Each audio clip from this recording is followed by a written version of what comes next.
Olá, sejam todos mais uma vez bem-vindos ao C-Pop, podcast de cultura pop do Correio do Povo.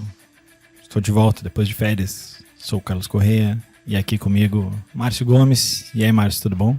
Tudo bem, Carlos. Um pouco solitário na tua ausência de 70 dias aí, mas chamei a Mariana Neck para me fazer companhia.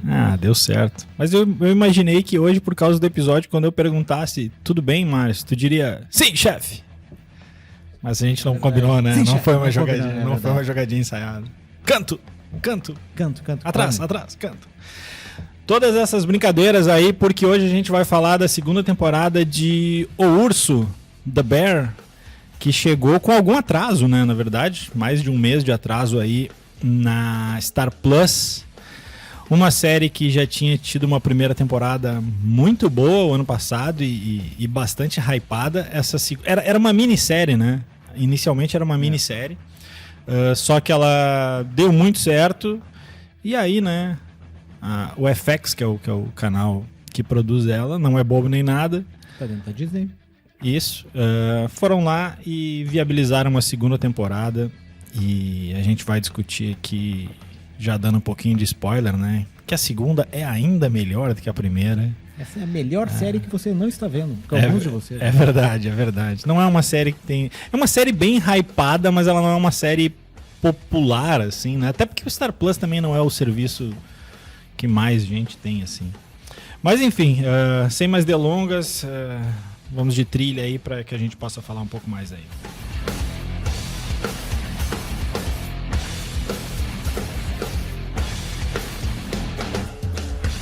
Bom, como eu disse, a segunda temporada de O Urso chegou aí na segunda, 23 de agosto, né? E todos os 10 episódios de uma vez só. São mais episódios que na temporada passada. Acho que na temporada eram 8, né? E agora são 10. Quase todos curtinhos, né? A imensa maioria ali entre 30 e 40 minutos. Mas tem um episódio que é um pouco mais, né? Uma hora e um pouquinho. Continua a história do Carmy, que é um chefe de cozinha. Na primeira temporada ele herdava uma lanchonete, por assim dizer, né, do irmão e, enfim, tentava fazer aquilo funcionar e era o caos acontecendo em tempo real. Inclusive no 7º episódio da primeira temporada, que é o melhor daquela temporada, né, é realmente em tempo real, é um plano sequência só. Agora é uma outra história. Eles resolvem meio que acabar com a lanchonete, né? Isso já tá no final da primeira. Aviso tardio de spoiler para quem não viu a primeira, mas era meio óbvio, né? Se a gente tá falando da segunda aqui. Eles resolvem transformar a lanchonete num outro projeto e fazer um local de alta gastronomia. Afinal de contas, ele é um chefe famoso, fodalhão, estrelinhas, Michelin e tudo mais. E, enfim, a segunda temporada, na sinopse, é sobre isso, né? Sobre eles montando aí o restaurante. Eles têm um tempo um tanto quanto enxuto para fazer tudo e inaugurar, porque eles começam praticamente do zero, né? Só não é do zero porque eles têm o espaço ali, mas o espaço está literalmente caindo aos pedaços. Mas é bem mais que isso, né? Segunda temporada vai muito mais aí nos personagens e tal, e a gente vai discutir um pouco disso. Não sei se a gente avisa de spoiler ou não, acho que tem alguns spoilers bem pro final, assim, mas que a gente deixa para falar lá adiante, mas de resto acho que não é algo que tenha muito problema com spoiler, mas vai daí, Márcio. O que te pareceu, chefe? Sim, chefe. É uma grande série.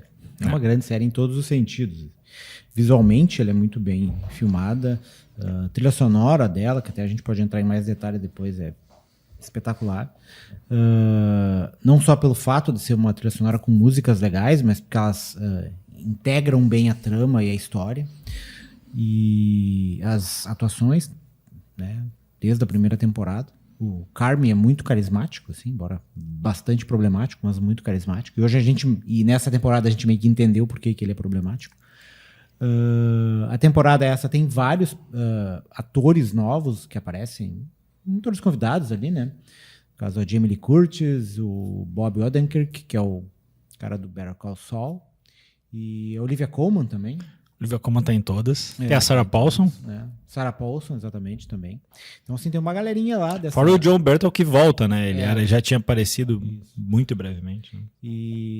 Então é aquele negócio, assim, se tá dando certo, se tá todo mundo falando da série, elogiando a série, todo mundo quer participar. Porque o Carlos falou que talvez ela não tenha sido muito hypada aqui no Brasil, e é verdade, aqui algumas pessoas assistiram, mas não foi algo, né, nível Netflix, por exemplo, série bombada do Netflix. Mas lá fora, a primeira temporada, eu me lembro que ela causou bastante impacto nas pessoas, né? Eu me lembro de várias matérias e podcasts e comentários sobre essa série, o quão diferente era ela, e as novidades que ela tinha trazido, a forma como ela mostra as questões da cozinha, não só pela pressão da cozinha, mas como isso afeta a saúde mental de cada um deles ali, e o quanto isso também faz parte da trama. A maneira como eles colocam Chicago também no meio da trama, que é a cidade onde se passa a história. Legal que eles fazem isso mesmo quando tá fora de Chicago, né? Sim, eles conseguem. E não é nada explícito, assim, tu pesca. Tu entende, né? E o bom dessa segunda temporada é que a história evoluiu, assim, não foi mais a mesma coisa. Tipo, como o Carlos falou, eles sobem de patamar, outro patamar, como se dizia aí, e resolve fazer um outro tipo de restaurante. Mas também, além disso, da história avançar, os personagens se desenvolvem. Os personagens já não são os mesmos. O Rich, por exemplo, que é o primo do Carmen, né, chamado de primo até, ele evolui na trama, ele se torna outra, né? No final da série, ele é uma outra pessoa do que ele era quando ele começou lá no início. Assim. E isso acontece com praticamente todos eles. Nessa segunda temporada, tem praticamente acho que um episódio para cada um dos principais personagens da cozinha, assim, que eles são os protagonistas ali. Eles meio que dividiram ali. Então a série funciona nisso também, assim, ela consegue avançar, mesmo sendo por um tema meio nichado, assim, questão de gastronomia, cozinha, né? Mas isso é só o pano de fundo, a questão da gastronomia. Tipo, a série é sobre outra coisa, sobre as relações das pessoas, né? Sobre como elas se interagem. Alta gastronomia, né? Agora alta gastronomia. Alta gastronomia. Agora é alta gastronomia, né? Temporada passada era uma lanchonete. Era uma lanchonete. Né? Ele trazia alguns elementos, ele trouxe essa questão que a gente tá brincando, assim, o chefe, porque é uma coisa muito característica da série, estão sempre falando canto, chefe, esquerda, chefe. Para ninguém esbarrar em ninguém, que é essa coisa meio militarizada da cozinha, que é uma tendência aí não sei qual das tendências da cozinha, porque eu não entendo tanto dessa história, não sei se é francesa ou qual é que é, e que ele traz lá do restaurante que ele antigamente trabalhava para esse restaurante pé no chão, assim, pé sujo no caso, né? E muda a forma como as pessoas trabalham. Então, enfim, para resumir, é uma série que vale a pena assistir. Dá até para maratonar ela, assim, tipo, em um fim de semana, se quiser. E certamente é uma das minhas séries. Acho que minha lista de séries do ano já está definida. Não vai fugir muito. Tem coisa ainda aí, né? Não vai fugir muito de Succession, Barry e The Bear. O teu pódio. O meu pódio não sai daí. Eu acho que. O Barry eu não vi, né? Uma série que eu tô atrasado. Mas o Succession e o Urso, concordo com o Márcio, é difícil que não estejam num pódio. Eu tô olhando aqui as indicações do Emmy esse ano, e ela tem várias, são 13 na verdade, mas ainda são referentes ao ano passado. Porque eu tô vendo aqui, por exemplo, a mixagem de som, e aí eu vi o nome do episódio, que é o Review, que é o tal do episódio que é um plano sequência. E são do ano passado, mas ainda assim, o ano passado, quando a temporada foi muito boa, mas foi abaixo ainda do que essa segunda, ele teve 13 indicações, então a gente imagina o que ele vai ter ano que vem. E a gente conversava antes aqui, ela está indicada como comédia. Não é exatamente uma comédia, né? Tem coisas cômicas, tem coisas cômicas ali, mas mas assim, para esse ano pelo menos, é uma boa saída, porque te tira da disputa direta com o Succession, né? Que deve fazer uma lavada. Então eu acho que, até porque a última temporada se bem que agora eu fiquei confuso, porque eu não sei se eles vão avaliar desse... Não, mas o Ted Lasso já teve 2 indicações, então é a terceira mesmo. Como a temporada final do Ted Lasso não foi tão boa quanto a segunda, e ali eram nos favoritos. Tem o Abbott Elementary, que tá ali no páreo também. Mas eu acho que, assim, o Succession vai fazer uma lavada nos prêmios de drama e o Urso, né, The Bear, vai fazer uma lavada nos prêmios de comédia. As indicações, a atuação, a gente estava falando, né, o Jeremy Allen White, que é o protagonista. Cara, eu acho ele muito parecido com... Putz, agora me esqueci o nome. O guri que faz o Professor Xavier na outra versão, na versão mais jovem lá do... O guri que faz o Fragmentado. Daqui a pouco me vem o nome à cabeça.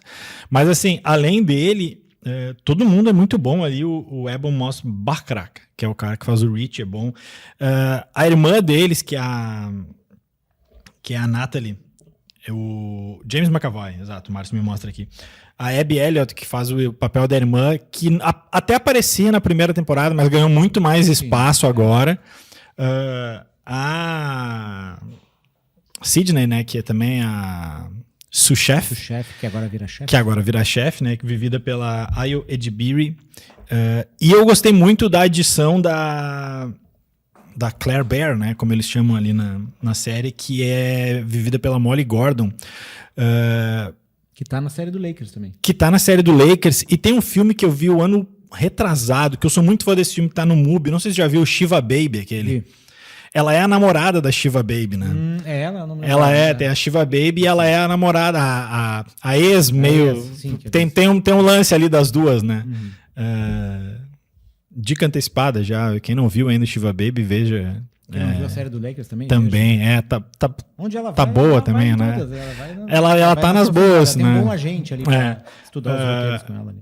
E assim, o personagem dela é muito carismático. Tipo, tu entende por que o cara tem um crush nela, assim. É muito fácil se apaixonar por ela na série, assim.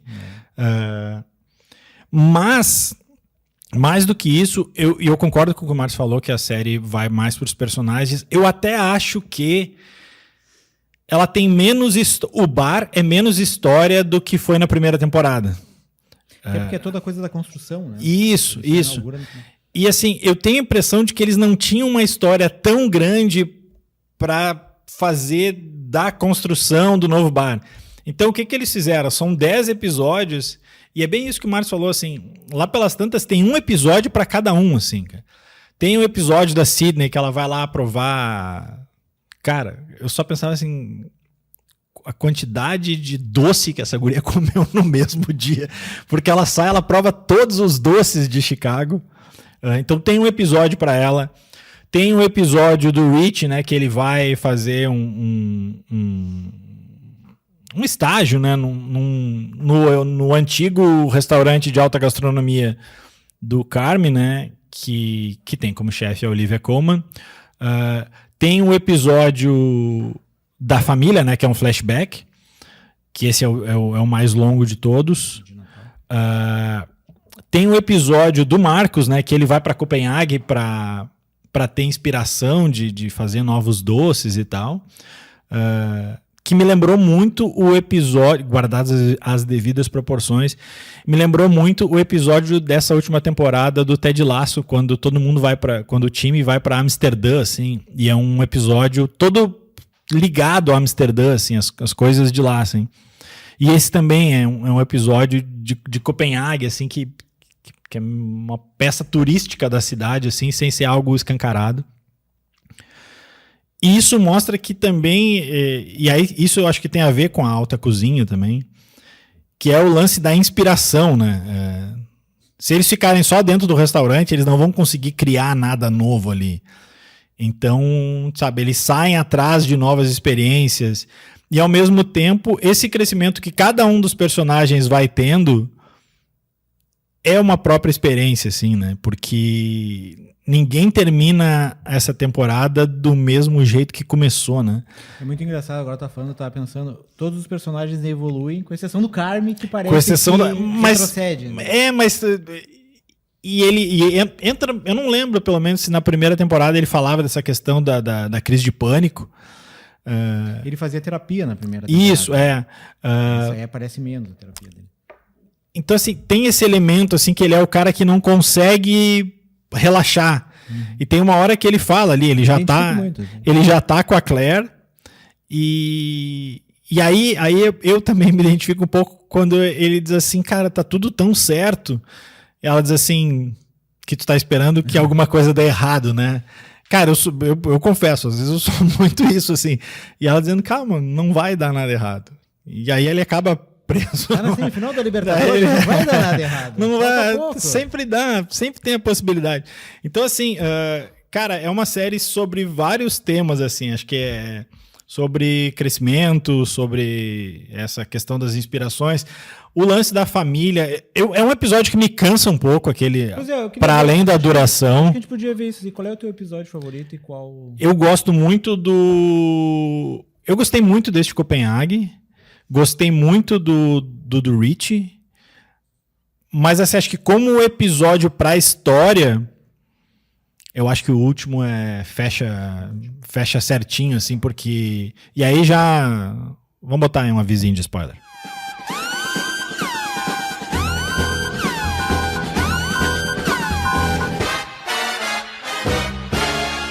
Acho que ele fecha bem e assim, cara, todo mundo acaba meio fudido, né? Mas não é assim não é um Império Contra-Ataca, assim, dor e depressão.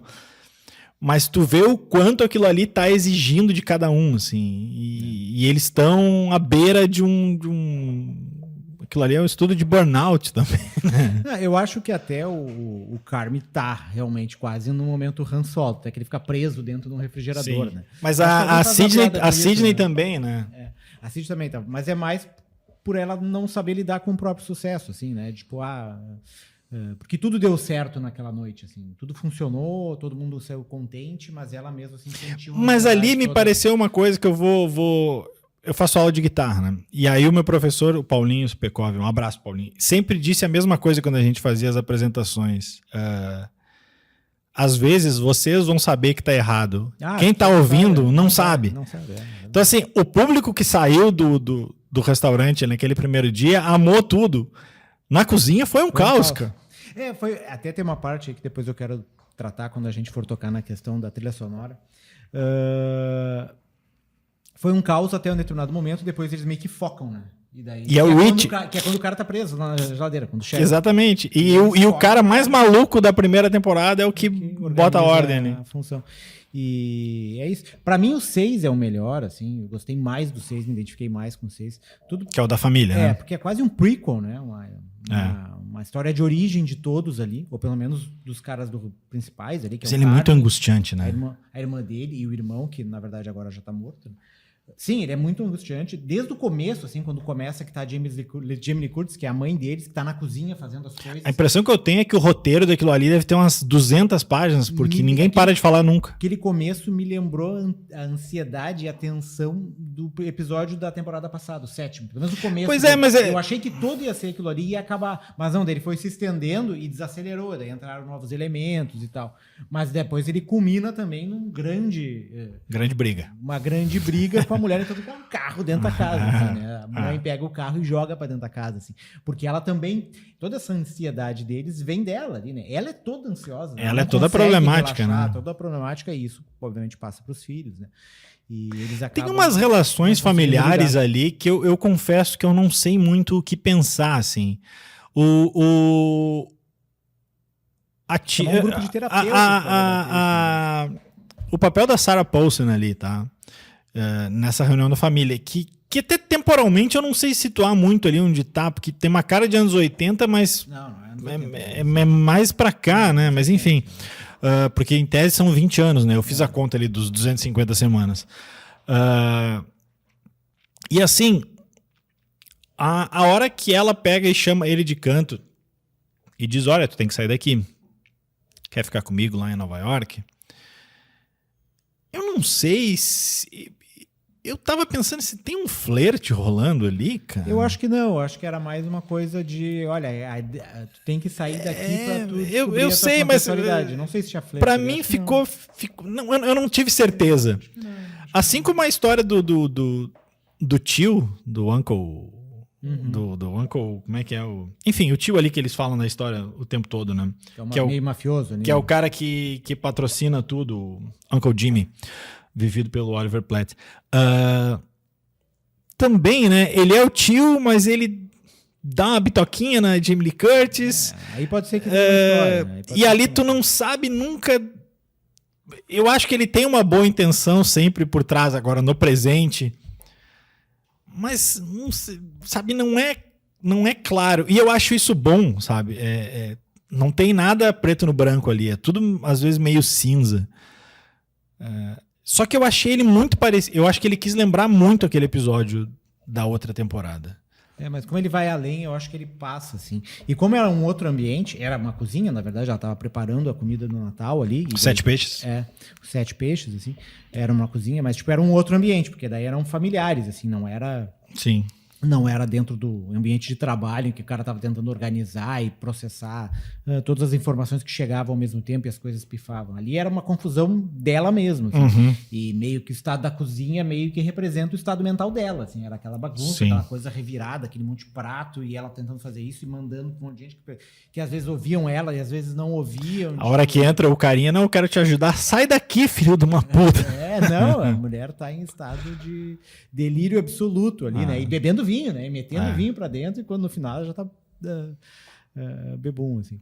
E é bem aquela coisa de família disfuncional, assim, né? Tipo, né? Tu entende por que eles chegaram onde chegaram, do assim. Filho com o padrasto, a neurose da mãe, né? Os filhos não sabendo muito bem o que fazer, no caso do Carme e da própria irmã dele ali, que é quase...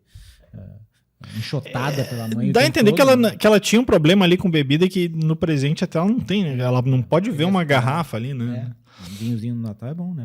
Mas tem um limite. Mas ela tava tomando todos os vinhos. E é muito legal, e daí eu vou puxar o fio pra questão da música. Assim. Esse episódio do Natal ele começa com uma música dos Ramones, né? Que é Merry Christmas, I Don't Wanna Fight Tonight. Feliz Natal, eu não quero brigar essa noite. Assim. Que é uma música até meio esquecida, de um álbum meio... também esquecido dos Ramones, um álbum que a única coisa de destaque que tem ali é Pet Sematary. E daí tem essa música no final, que é a música que encerra o disco. E é muito engraçado que a forma como eles usam a música nessa série, assim... Eu acho que eu nunca vi na televisão uma coisa que seja tão orgânica, assim, que funcione também. Não só pela referência... E não é forçado, né? Porque essa música, ela abre o episódio de Natal, que não tem nada de briga. Então ela abre esse episódio e tu já sente pelo tom da música, pela letra da música, nada vai dar uma confusão aqui. Sim. Né? E depois no último episódio, que daí pra mim é a parte que me pareceu mais claro isso, assim. Eu adorei que no último episódio, a hora que o bicho pega, toca Animal, do Pearl Jam. Pois é, aí é que tá. Na verdade, quando o bicho tá pegando e eles estão todos atrapalhados, toca uma música do Wilco, que é Spider, Kid Smoke, que é uma música que tem umas guitarras meio distorcidas. Sim. E é legal, tem uma outra parada legal que tem o ambiente que as pessoas são servidas, as mesas e a cozinha. Cada vez que eles trocam de ambiente, troca a música, né? E daí tem essa música, quando eles são atrapalhados, tem essa música toda confusa do Wilco, uma baita música de 10 minutos, assim,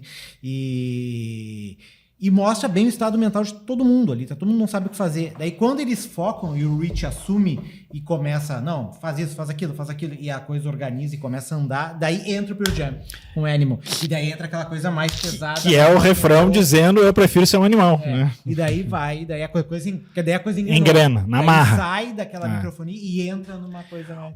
Então, assim, todos esses elementos, assim, e isso funciona em toda a parte da série. A questão da Taylor Swift, que a gente estava comentando antes também, que a filha do cara ouve Taylor Swift. Abraço, Mariana Neck. E daí a série também encerra com Taylor Swift. Então, tudo é pensado. Nada ali é aleatório, nem a escolha da trilha sonora. Assim. A gente estava falando do Carme, né? Que acaba ali no final, né? Quando ele tá preso na câmara fria ali, ele começa a ter um chilique, né? E aí ele começa a dizer, não adianta, cara, eu não posso namorar, porque, se eu vou namorar, eu só vou me fuder e tal. E aí, a guria tá do outro lado ali ouvindo tudo. Não consegue focar. E a guria tinha mandado, a guria já é um amor, e a guria tinha mandado a mensagem mais querida pra ele, que ele só ouve depois de ter falado todo aquele monte de merda. É isso aí. E ele é um cara muito inseguro, mas não só ele. A Sidney também é. Não, praticamente todos eles são. Porque... Com exceção da que é menos, é aquela que virou... A Tina. Mas o Rich, eu acho que ele tem um arco de... Não é redenção, mas ele meio que se resolve. Organizou. Tipo assim, tá, beleza. A ex dele, que ele ainda era apaixonado, se casou, tipo, tá... segue baile. Eu até fiquei com o que ali de que a mulher que trabalha lá no bar onde ele fez achou que fosse convidar ele. Mas o que eu ia falar da Sydney eu acho que tem um não é um triângulo, porque as outras duas partes não sabem necessariamente. Mas ela não descarta o Marcos, né? Que é o confeiteiro, por assim dizer. Mas me parece que o crush dela é o Carmen, né? Tem aquela hora da mesa ali que eles estão batendo, arrumando. Tem um episódio em que tem um problema numa mesa e os dois ficam embaixo da mesa martelando. E quando ele fala assim, não, porque a Claire me ajudou no cardápio. Não, como assim a Claire te ajudou, sabe? Então, cara, eu acho muito bom porque assim... Mas nada é explícito, né? Nada é explícito. Assim, exatamente. Pescando os sentimentos, assim. Eu acho que... resumindo, concordo muito com o que o Marcos falou antes ali, de que é uma das melhores séries do ano. Dito tudo isso, é uma série que te dá fome também, né? Mas te dá, ao contrário da primeira temporada, em que tu podia sair dali e comer um X. Agora vai ter que gastar. Esse aí... Pra comer e assim, eu acho engraçado, porque os pratos eles me parecem mais bonitos do que apetitosos. Porque assim, eles... É uma colherada, cara. Cada prato ali é uma colherada. Não tem... Eu fiquei com vontade, mas igual eu fiquei com vontade de comer, sabendo que nunca comerei. E fiquei com vontade de viajar também nessa série. Porque a questão das experiências ali, o episódio de Copenhague. Acho muito legal quando ele fala assim, eu sei me cercar de uma boa equipe, assim, cara. Então tu quer ser o Pippen? Quem é que é Pippen? O cara que jogava junto com o Jordan. Quem é Jordan? O cara sacaneando ali. E no final, o cartão que ele manda, também não tá dito nada, né? O cara só dá os parabéns pra ele, boa sorte, e tá um hashtag ali, número 33. Que é o número do Pippen. O Jordan era o 23. Não sei se tem mais alguma coisa aí que tu queira falar, ou a gente vai pra notinha já. Só uma curiosidade, que é também nessa seara musical aí. O Wilco, que é a banda que toca várias vezes na série ali, até porque é uma banda de Chicago também, uma banda indie, meio country rock, assim. Começou country rock, depois virou outra coisa. O Wilco tá pra lançar um disco novo, e o nome do disco vai ser Cousin. Primo. Cousin. E todo mundo tá dizendo que é por causa da série, que é por causa do Rich, que também é chamado de Cousin. O tempo todo. Então o urso influenciando culturalmente aí as outras... A gente falou bastante aí do elenco, só para não dizer que eu não citei aqui, o criador, né, o Christopher Storer, ele não só é o criador roteirista ali, como ele dirigiu a grande maioria dos episódios. Na primeira temporada, dos 8, ele dirigiu 5, e agora ele voltou a dirigir 5. Agora eles dividiram mais. Tem Joana Yalco, uma coisa assim, a outra diretora. E tem um episódio só que não é nenhum dos dois que dirige, que é o de Copenhague, que é outro diretor ali. Tu vê que é um estilo diferente, assim. É uma parada muito mais intimista, assim. Ele bota total o pé no desacelerador, assim, pra dar uma acalmada na coisa toda. A gente, a partir de agora... Quer mais alguma... Não, Tudo ok, chefe? Tudo ok, chefe. A gente, a partir de agora, vai... Sempre que a gente lembrar, né? Porque a gente cria os quadros aqui e aí na hora de gravar esquece. Mas enfim, a gente vai tentar lembrar de mais um quadro que a gente vai sempre buscar comentários seja no Letterboxd, seja no Letterboxd de séries, né, que é o Serialized, que é Serial ZD no final. A gente vai buscar o que a gente concluiu que são alguns dos melhores comentários sobre as séries. E, aliás, já fica uma dica, tá? Tanto no YouTube do Correio do Povo, quando a gente lança os episódios, quanto no Spotify, dá para comentar, tá? Então, se você aí, nosso amigo ouvinte, que tiver algum comentário, faça e a gente lê no episódio seguinte, tá? A gente, obviamente, não vai ter como ler em tempo real, mas aí a gente fala no episódio seguinte. Então, eu peguei alguns comentários aqui, peguei 3 comentários sobre o urso, tá?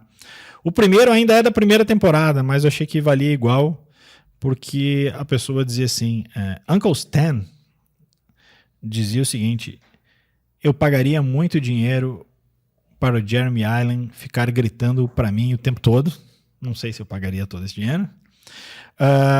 As pessoas... Outro aqui. As pessoas responsáveis por rotular e promover essa série como uma comédia deveriam ser... Não vou usar esse termo aqui, mas... responsabilizadas pelos seus crimes. Esse show é uma das piores coisas que aconteceu para mim, afetivamente. Nota 4,5. 4,5 de 5. É o que a gente falou um pouco, né? Ela não é uma comédia, né? Não, ela tem momentos cômicos, vários, mas ela passa para outros gêneros, né? Drama. E aí, um último agora que está mais contextualizado pela greve dos roteiristas, que é o Berken Mendes Did This, que ele comentou o seguinte: eu preciso de uma nova temporada, já falando uma terceira, né? Eu preciso de uma nova temporada agora, eu vou pessoalmente compensar cada roteirista que trabalhar nisso quanto antes, mas acho que ele vai ter que esperar um pouquinho mais, porque a greve ainda não acabou. Dito isso, vamos de notinhas, Márcio Gomes, de 0 a 5 estrelas. Eu vou dar 5 nessa aí. 5? Vou chutar pra cima. Tá, eu dou 4,5 e aí fica 9,5. 4,75 vai a 5 estrelas. Acho que é a não, é a maior de todas, né? Sempre lembrando que o Thelmo deu 4 estrelas pro Succession. Ninguém aqui, puxou pra baixo. Né? Ninguém, uma voz discordante. Então, The Bear, o Urso, é, por enquanto, a nossa série melhor cotada. Série e filme, né? Melhor cotado de 2023. Era isso, vamos para as dicas da semana, então. Vai lá, Márcio. Dicas aí. Bom, minha dica é um filme que entrou, acho que semana passada ou retrasada, não sei, no Amazon Prime Video, que é Entre Mulheres, que em inglês é Woman Talking, que faz mais sentido do que propriamente Entre Mulheres. Eu não sei se o Carlos já viu esse filme. Não. Até não sei. Quando tu falou Entre Mulheres, eu confundi com um outro lá que entrou, mas não... Esse eu fiquei sabendo tanto pelo... Se falava tanto pelo título original que eu não vi quando ele tinha título em português. Não liguei o nome à pessoa. Pois é, e foi um filme que não sei nem se ele chegou a estrear aqui no eu acho que não. Aqui. Ele concorreu ao Oscar, mas não chegou a estrear aqui. E ele é um filme, apesar de ser um filme muito... Como se fala? Filme falado, né? Porque afinal de contas todos os filmes depois da Era Muda são falados. Mas é um filme que tem muito debate. A história é o seguinte, algumas mulheres que moram numa comunidade religiosa afastada e elas são alvos de estupros durante a madrugada, acordam sangrando, machucadas, enfim. E durante muito tempo ninguém acredita nessa ideia de que elas estão sendo violadas e dizem que é culpa de espírito, que elas estão imaginando. Isso no presente?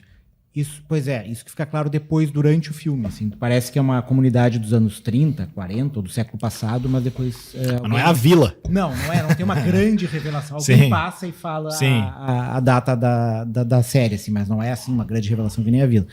E elas depois conseguem pegar um desses raptores, desses criminosos, e levam para as autoridades, eles são presos, mas os caras da vila, da comunidade ali, resolvem bancar a fiança e dizer que eles têm que voltar e elas têm que perdoar. Então elas se reúnem num galpão e ficam debatendo o que elas devem fazer. Se elas ficam e perdoam os estupradores, se elas saem dali, partem para outro lugar, porque não conseguem conviver com aquelas pessoas e têm riscos, ou se elas ficam e enfrentam, confrontam fisicamente o pessoal que voltar. E daí boa parte do filme é isso, é elas debatendo e dando alguns flashbacks e apontando todas essas questões de patriarcado que foram subliminares do filme da Barbie, né, que é aquela coisa mais lúdica, mas ali apresenta da forma mais bruta, mais grotesca mesmo, que é a questão da violência, assim. E daí é um filme bem pesado, um filme bem triste em alguns momentos, mas muito bom. Tem um pouco daquela coisa do Nolan, assim, que cada discurso parece uma tese de mestrado, assim, sabe? E que é meio difícil, de pessoas que vivem isoladas, têm ideias tão claras de conceitos de liberdade, de solidão, enfim, de todos os conceitos que elas debatem ali, né? A gente não sabe o quanto aquelas ideias, vão deixar claro no filme, como aquelas ideias chegaram ali, como elas conseguiram aprender tudo aquilo, né? Se leram outras pessoas, enfim, isso não fica muito claro na história. Mas, de qualquer forma, abstraindo esse pequeno detalhe, assim, todo o filme é muito bom, assim, muito envolvente. Assim. Tem sempre o clima de tensão no ar, assim, que os caras podem chegar a qualquer momento ali e tal. E, pelo menos, eu tive essa sensação, a vontade de dizer, saiam daqui de uma vez, assim, parem de debater e vão embora. Mas, enfim, fica a dica aí, então, de Entre Mulheres. Amazon Prime, né? Amazon Prime Video. Tá, eu vou vi bastante coisa aí nas férias, mas vou dar a dica dos 2 melhores. Acho que um a gente chegou a comentar, né? Acho que tu viu também, que também tá no Prime. É A Pior Pessoa do Mundo. Esse filme é muito bom. É um filme norueguês que chegou a concorrer a Oscar de filme internacional, não é mais filme estrangeiro. Filme internacional, perdeu por Nada de Novo no Front, que eu gosto muito, mas eu achei esse Pior Pessoa do Mundo melhor, assim. É a história de uma personagem que tá ali nos seus 30 e não sabe muito que rumo quer da vida. E, enfim, não tem muito como falar desse filme sem acabar entrando em eventuais spoilers. Me lembrou um pouco 500 Dias com Ela, menos hipsterizado, assim. Tem a parte da comédia. Exatamente, assim, como se fosse o 500 Dias com Ela mais real, assim, menos querido e mais real, assim. O diretor, o Joachim Trier, que é parente do outro, né? Do Lars. Do Lars von Trier. E ele tem vários filmes, todos os filmes dele que eu assisti eu gostei, assim. Com exceção de um que tem na HBO Max, assim, que eu achei mais ou menos. Mas todos os do Mubi que tem ali são mais ou menos na vibe do Pior Pessoa do Mundo, assim, são todos muito bons. E um dos meus diretores favoritos. As atuações são muito boas, assim, é um filme que te leva a uma série de reflexões boas, assim. E o outro filme que eu vi ontem era um filme que eu já tinha visto falarem bastante, é um filme que estava indicado ao Oscar de animação, e eu nem sabia que tinha saído aqui no Brasil, muito menos que ele tinha sido lançado aqui, e tá no Globoplay. O Pior Pessoa do Mundo tá no Amazon Prime, tá? Esse tá no Globoplay, chama Marcel, a Concha de Sapatos. Esse eu tô louco pra ver, mas não vi ainda. É um documentário, é uma animação. Quer dizer, é uma mistura de animação com live action. É uma mini conchinha que usa sapatos e fala. E aí é um documentário sobre a vida dessa concha lá, que ela tá numa casa. E aí o documentarista tá lá, porque, enfim, ele brigou com a mulher e tal. Então ele tá na casa, ele descobre a conchinha ali e ele faz um documentário, tem a concha e a avó dela. A avó dela, na versão em inglês, é feita pela Isabella Rossellini. Tu vê só? E, cara, assim, eu não sei muito como falar desse filme, porque, tipo, a história é isso aí. O dia a dia da pequena concha lá, que é o Marcel. Mas é um treco tão bem feito. Ele te faz pensar em tanta coisa que tu não pensa no dia a dia, assim, nas pequenas coisas mesmo, assim, de dar valor a coisinhas bobas que te passa. Ele não é exatamente um filme infantil, ainda que eu acho que funcione perfeitamente para criança. Eu até acho que ele poderia acabar uns 10 minutos antes, que para mim seria sensacional, mas eu entendo que os últimos 10 minutos sejam, acho que para fazer sentido para um público infantil. Não vou entrar muito para não dar spoiler, mas assim, faz sentido. É um filme querido acima de tudo, assim. É um filme que em algum momento vai te fazer chorar de regozijo pela concha, em alguns momentos vai te fazer chorar de tristeza, mas a experiência ao final ela é recompensadora. Ele perdeu pro Pinóquio, que eu gosto também do Pinóquio, mas assim, ele é infinitamente melhor que o Pinóquio. Ele é disparado a melhor animação que eu vi aí em muito tempo, e 1h24 ainda. Ele é um filme da A24 também, né? Eu tava vendo, é o primeiro filme família da A24. Não tem terror aí Fale comigo, é um filme família. Tá todo mundo em família. Tá todo mundo em família. Família bem disfuncional. Mas enfim, Marcel, a Concha de Sapato tá. Eu esqueci. Ele me lembra muito um outro filme que eu não tô falando brincando. Eu realmente gosto muito do filme. E acho o filme muito bom. O filme foi indicado ao Oscar e tudo mais. Ele me lembrou um pouco, às vezes, a vibe do Baby, o Porquinho Atrapalhado. Que é uma coisa assim, naquele caso eram os bichos falantes ali, mas tinha um drama ali que funcionava, uma doçura ali que fazia sentido. O Marcel me lembra um pouco isso, assim. Baby e Marcel estariam no menu do Carmen, não? Aí eu já não acharia o bife tão bom. Aliás, só para encerrado, tem que comprar a camiseta que tá escrito Birth, né? Um item de colecionador. Acho que era isso, né? Fechamos a casinha por hoje. Então tá, agradecendo a edição do Matheus Santos, a gente vai ficando por aqui, até semana que vem, tchau.